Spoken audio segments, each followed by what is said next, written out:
उद्धव ठाकरे से शिवसेना का party symbol तीर कमान छीनने की जंग में एकनाथ शिंदे भारी पड़ने लगे हैं। शिवसेना के कुल 19 लोकसभा सांसदों में से 12 उनके पाले में आ चुके हैं। दावा 6 और सांसदों का भी है। इससे पहले 40 विधायक राष्ट्रीय कार्यकारिणी और संगठन से जुड़े ज्यादातर शिवसैनिक शिंदे के साथ आ चुके हैं। कुल मिलाकर उद्धव के हाथ से शिवसेना का तीर कमान फिसलना तकरीबन तय माना जा रहा है। हालांकि आखिरी फैसला चुनाव आयोग को करना है। आज भास्कर एक्सप्लेनर में 5 सवालों के जवाब से जानते हैं कि उद्धव के हाथ से तीर कमान छूटना तय क्यों है, साथ ही चुनाव आयोग कैसे करेगा फैसला। इन सवालों के जवाब जानने से पहले इस पोल पर हम आपकी राय जानना चाहते हैं। सवाल 1, महाराष्ट्र में शिंदे के सीएम बनने के बाद शिवसेना के उद्धव गुट और शिंदे गुट के समीकरण में क्या बदलाव आया है। विधायक 2019 में शिवसेना के कुल 56 विधायक थे।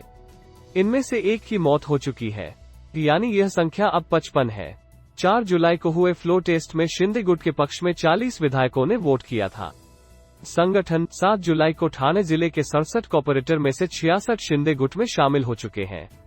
देखा जाए तो बीएमसी के बाद ठाणे सबसे बड़ी म्यूनिसिपल कॉर्पोरेशन है।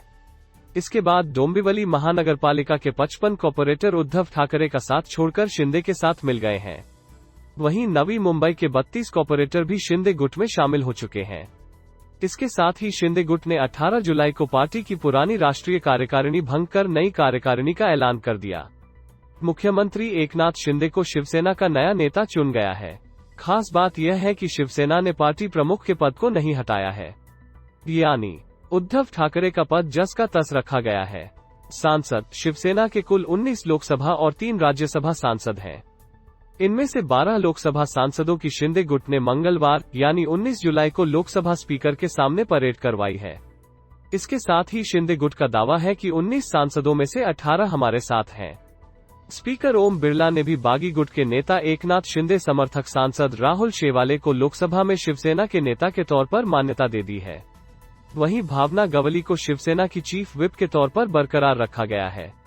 राष्ट्रपति चुनाव उद्धव ठाकरे की शिवसेना का गठबंधन भले ही अभी कांग्रेस और एनसीपी के साथ बरकरार है, लेकिन 18 जुलाई को हुए राष्ट्रपति चुनावों में शिवसेना के सभी 22 सांसदों ने बीजेपी उम्मीदवार द्रौपदी मुर्मू के पक्ष में मतदान किया। सवाल 2, शिवसेना सिंबल के मामले में चुनाव आयोग कैसे फैसला करेगा।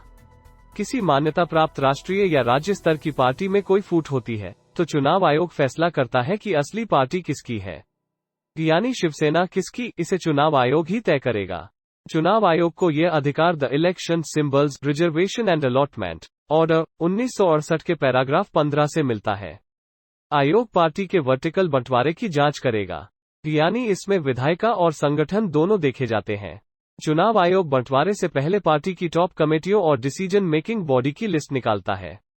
इससे ये जानने की कोशिश करता है कि इसमें से कितने मेंबर्स या पदाधिकारी किस गुट में हैं। इसके अलावा किस गुट में कितने सांसद और विधायक हैं। ज्यादातर मामलों में आयोग ने पार्टी के पदाधिकारियों और चुने हुए प्रतिनिधियों के समर्थन के आधार पर सिंबल देने का फैसला दिया है, लेकिन अगर किसी वजह से यह ऑर्गेनाइजेशन के अंदर समर्थन को सही तरीके से जस्टिफाई नहीं कर पाता, तो आयोग पूरी तरह से पार्टी के सांसदों और विधायकों के बहुमत के आधार पर फैसला करता है। सवाल 3, क्या समीकरण बदलने से शिंदे गुट शिवसेना का सिंबल तीर कमान छीन लेगा। शिवसेना के 40 विधायक और 12 सांसद अब शिंदे गुट के साथ हैं। शिंदे ने सांसदों और विधायकों की संख्या के आधार पर दावा किया है कि उनके पास 2/3 जनप्रतिनिधि हैं, इसलिए असली शिवसेना अब उनकी है। इसके साथ ही शिंदे गुट ने कई जिलों के पदाधिकारियों के भी साथ होने का दावा किया है, यानी शिंदे ने संगठन को भी तोड़ना शुरू कर दिया है। हालांकि इस टूट से पहले उद्धव ठाकरे शिवसेना के संविधान के मुताबिक चुने गए अध्यक्ष हैं। संसदीय गुट में अभी कोई बगावत नहीं है। जैसा कि ऊपर हम बता चुके हैं कि चुनाव आयोग पार्टी के वर्टिकल बंटवारे की जांच करेगा, यानी इसमें विधायिका और संगठन दोनों देखे जाते हैं। ऐसे में अभी जो स्थिति है उसमें शिंदे गुट मजबूत स्थिति में दिख रहा है, यानी विधायिका के साथ ही साथ वो संगठन के लोगों को भी अपने पाले में करते दिख रहे हैं। सवाल 4, क्या ये मामला चुनाव आयोग तक पहुंच चुका है। अभी सीधे तौर पर तो नहीं पहुंचा है, लेकिन शिंदे की पार्टी पर कब्जे की स्ट्रेटेजी को देखते हुए उद्धव की शिवसेना ने 11 जुलाई को चुनाव आयोग में कैविएट दाखिल किया है। इसमें कहा गया है कि पार्टी के चुनाव चिन्ह पर शिंदे गुट द्वारा की गई किसी भी मांग पर विचार करने से पहले उन्हें सुना जाए।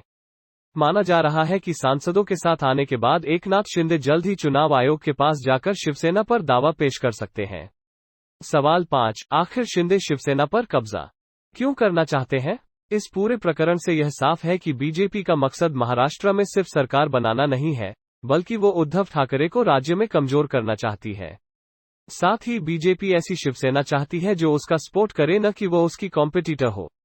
लिहाजा बीजेपी चाहती है कि शिंदे गुट को शिवसेना का सिंबल मिल जाए।